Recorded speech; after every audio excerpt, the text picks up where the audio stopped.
पढ़ना क्यों जरूरी है। अगर आप पेपर को देखें, आज हमने पेपर लाया है जो केंद्रीय विद्यालय में पेडागोजी से सवाल पूछा गया है, शिक्षा शास्त्र से सवाल पूछा गया है।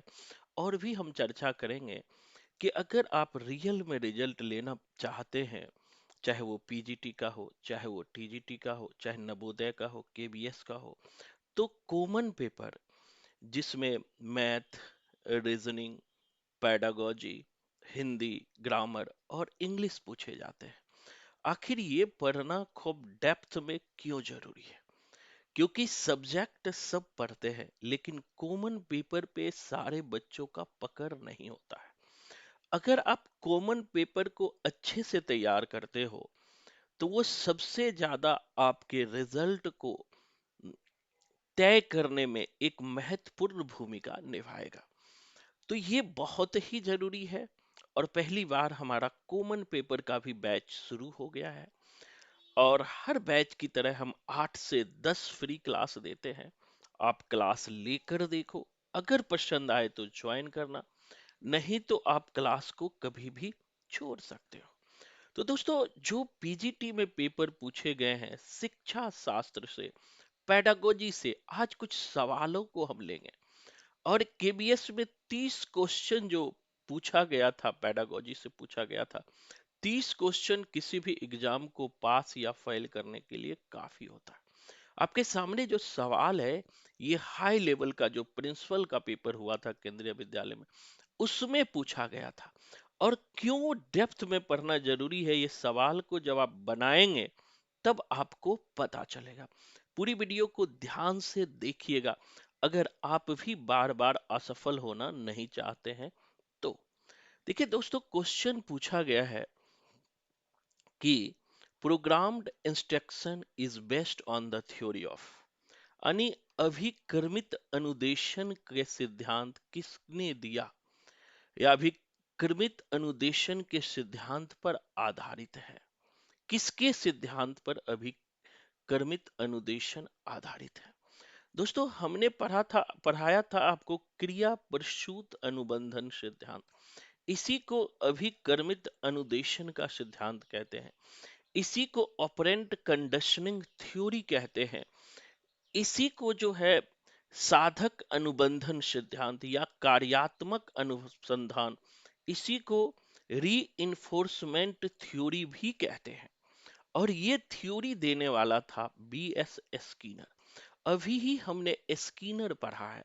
अगर आप क्लास ले रहे हो तो ऐसे सवाल जो है, चाहे प्रिंसिपल लेवल का सवाल पूछे, चाहे पीजीटी लेवल का सवाल पूछे, वो चुटकियों में बनेगा। इसका आंसर बीएफ स्किनर होगा। थोड़ा मैं स्किनर के बारे में भी चर्चा कर लूं दोस्तों। स्किनर जो यूएसए के मनोवैज्ञानिक थे, इन्होंने जो है चूहे और कबूतर पर प्रयोग किया था। और इन्होंने सबसे ज्यादा पुनर्वलन पर जोर दिया था।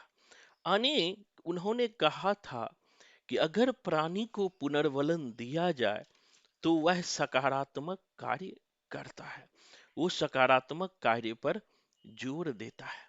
यानी सीखे जाने की प्रक्रिया को अगर टुकड़ों टुकड़ों में बांट कर सिखाया जाए, यही कहता है जो अभिक्रमित अनुदेशन सिद्धांत होता है कि सीखे जाने वाली प्रक्रियाओं को टुकड़े टुकड़े में बांटकर बच्चों को सिखाया जाए, तो वो बच्चे आसानी से सीख सकते हैं। और मंदबुद्धि बालक भी, स्किनर कहते हैं कि अगर उसे अभ्यास पर जोर दिया जाए तो वो भी सीख सकते हैं। तो सिंपल सवाल पूछा गया था, अभिक्रमित अनुदेशन किसने दिया? तो स्किनर भाई साहब ने दिया। अब कुछ और सवाल को लेते हैं। और आप सवाल को जब देखेंगे तो लगेगा सवाल में कोई दम नहीं है। अगर आपको जो सिद्धांत अगर आपको आ रहा है तो फिर कोई दिक्कत नहीं है। आप 100% सवालों को आसानी से बना सकते हैं। नेक्स्ट क्वेश्चन है दोस्तों, आपके सामने है। मैं बार बार बच्चों से कहता हूं कि अपने पैर में कुल्हाड़ी खुद मारो, कम खुद मत मारो, समाज तो तैयार ही बैठा है।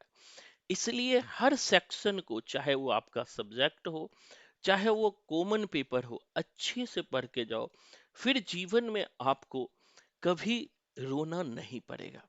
अब सवाल है कि सिद्धांत अधिगम कक्षागत अधिगम का एक महत्वपूर्ण पक्ष है। सिद्धांत अधिगम यानी अधिगम का जो सिद्धांत है, लर्निंग का जो सिद्धांत है, वो कक्षागत अधिगम यानी क्लास में जो पढ़ाए जाते हैं उसका एक महत्वपूर्ण पक्ष है। बिल्कुल सही है। कहता है कि अधिगम स्थानांतरण सदैव सिद्धांतों के ज्ञान से संबंधित होता है। अधिगम स्थानांतरण सदैव सिद्धांतों के ज्ञान से संबंधित होता है। दोस्तों, ये सामान्य रूप से सही है, क्योंकि अधिगम का जब हम कोई चीज सीखते हैं ना, वो प्रायः ज्ञान से ही संबंधित होता है, चाहे वो किसी भी तरह का ज्ञान हो। अधिगम जब हम लेते हैं तो वो ज्ञान से ही सदैव संबंधित होता है। लेकिन दोनों सही है, लेकिन ऊपर की नीचे वाली व्याख्या नहीं कर रही है। क्यों नहीं कर रहा है? तो ये कक्षागत अधिगम की बात कर रहा है, यहां जो है ज्ञान के स्थानांतरण की बात कर रहा है तो सही, लेकिन ये सही व्याख्या नहीं है। इसीलिए आंसर हो जाएगा बी। देखो कितना इजी सवाल पूछा गया था। नेक्स्ट सवाल की तरफ हम बढ़ते हैं।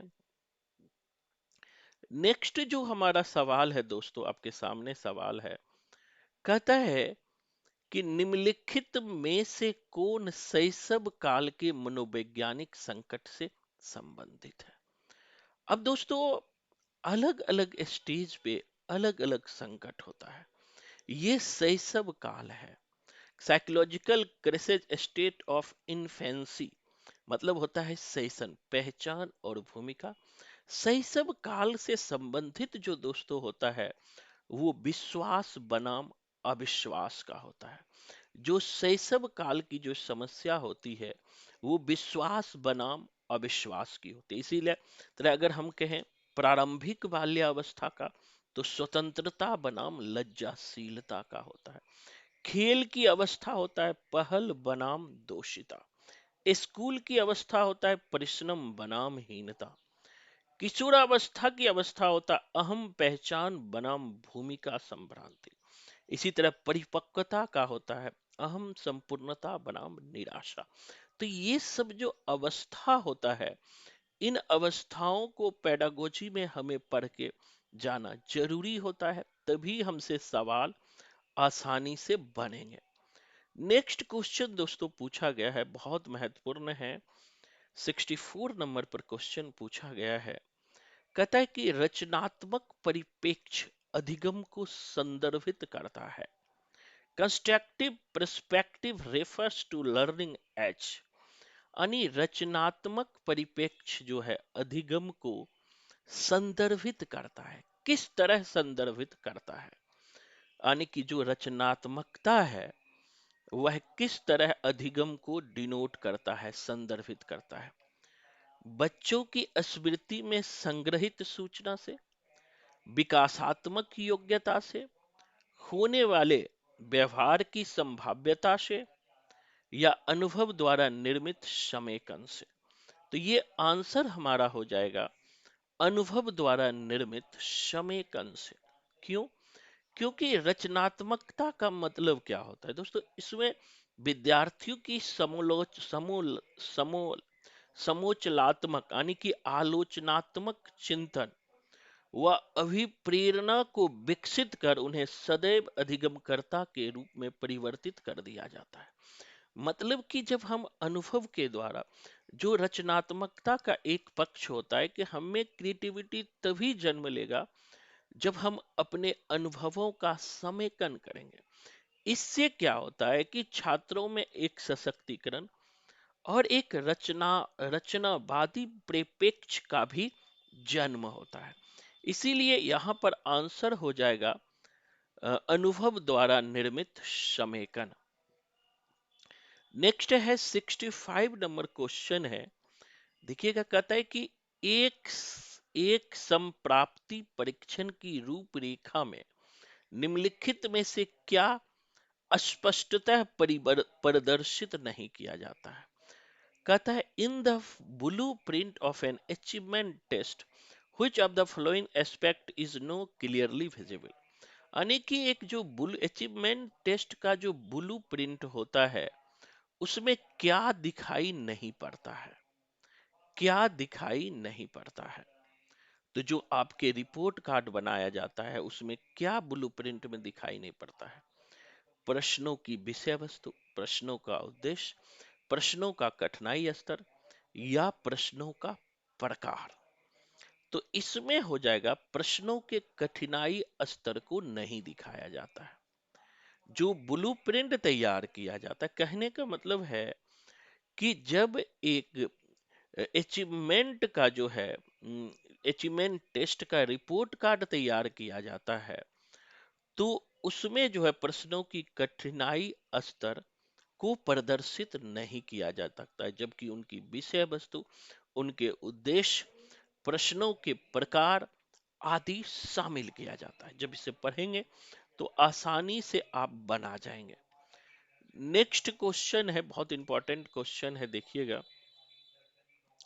कहता है संस्थागत नियोजन के संदर्भ में सही क्रम चुनिए। अगर संस्थागत नियोजन के क्रम में, यानी कि संस्थागत नियोजन के क्रम में सही क्वेश्चन को तेज के, इसमें से 5 ऑप्शन है। यानी कि संस्थागत नियोजन, इंग्लिश का इंग्लिश देखते, correct, choose the correct sequence in the context of institutional planning. यानी इंस्टीट्यूशनल प्लानिंग का सीक्वेंस क्या है? तो सबसे पहले हम क्या चुनते हैं? सबसे पहले सेटिंग गोल को चुनते हैं। अब देखते हैं सी किस में है। तो सी अंतिम में है, लास्ट में, इसीलिए हमारा लास्ट आंसर हो जाएगा। जब भी हम कोई संस्थागत प्लानिंग करते हैं दोस्तों, उसमें सबसे पहले उनके उद्देश्य को चुनते हैं कि हमारा उद्देश्य क्या है। फिर परिस्थिति का विश्लेषण करते हैं, ए हो जाएगा। फिर बी होगा, भौतिक एवं मानवीय संसाधनों का संगठन करते हैं। उसके बाद जो है लागू करते हैं। अंतिम में मूल्यांकन करते हैं। वैसे भी बना सकते हो किसी चीज में, लास्ट में हम मूल्यांकन करते हैं। कुछ सवालों को और लेते हैं दोस्तों। पूरी वीडियो को ध्यान से देखिएगा और आप अधिगम के सेक्शन को बनाने के टेक्निक को भी आप जानेंगे। नेक्स्ट क्वेश्चन है, अध्यापक द्वारा आयोजित किए जाने वाले साप्ताहिक और मासिक परीक्षण के उदाहरण है। कि आनी जो अध्यापक जो है साप्ताहिक और मासिक परीक्षा लेते हैं, उनका उदाहरण क्या है? साप्ताहिक और मासिक जो परीक्षा लेते हैं, उसका उदाहरण क्यों लेते हैं? तो कहता है व्यापक मूल्यांकन के लिए, अधिगम आकलन के लिए, या फिर अधिगम हेतु आकलन के लिए, असेसमेंट, अधिगम के आकलन के लिए, अधिगम हेतु आकलन के लिए, या बाल के विषय ज्ञान के आकलन के लिए। यहां दोस्तों सी हो जाएगा, अधिगम असेसमेंट फॉर लर्निंग, यानी अधिगम हेतु आकलन के लिए, यानी कि उसके अधिगम से अधिगम के आकलन के लिए, अधिगम हेतु आकलन के लिए। ये बहुत इंपॉर्टेंट सवाल है। ऐसे सवाल हर बार पूछा जाता है। अगर आपको पेडागोजी का अंडरस्टैंडिंग नहीं है, तो ऐसे सवाल नहीं बनेंगे। अगर आप भी चाहते हैं कि पेडागोजी का अंडरस्टैंडिंग आप में डेवलप हो, तो एक बार फ्री क्लास लेकर देखो। कोई मैंने रजिस्ट्रेशन फी भी नहीं रखा है, बिल्कुल फ्री क्लास है। 10 क्लास आप लेकर देखो, आपको पेडागोजी के प्रति इतनी अंडरस्टैंडिंग डेवलप हो जाएगी, आप किसी भी तरह के सवाल को आसानी से बना सकते हैं। तो दोस्तों आज के लिए इतना ही। अगर वीडियो पसंद आए तो जरूर लाइक कर देना, और पहली बार हमारे चैनल को देख रहे हो तो सब्सक्राइब भी कर देना। दूसरी बात, आप वीडियो को अपने दोस्तों में भी अधिक से अधिक शेयर कर सकते हो। और जो भी छात्र हमारे पास अभी क्लास ले रहे हो, हम किस तरह क्लास में पढ़ाते हैं, वो अपने एक्सपीरियंस को कमेंट में जरूर लिखें। धन्यवाद। जय हिंद।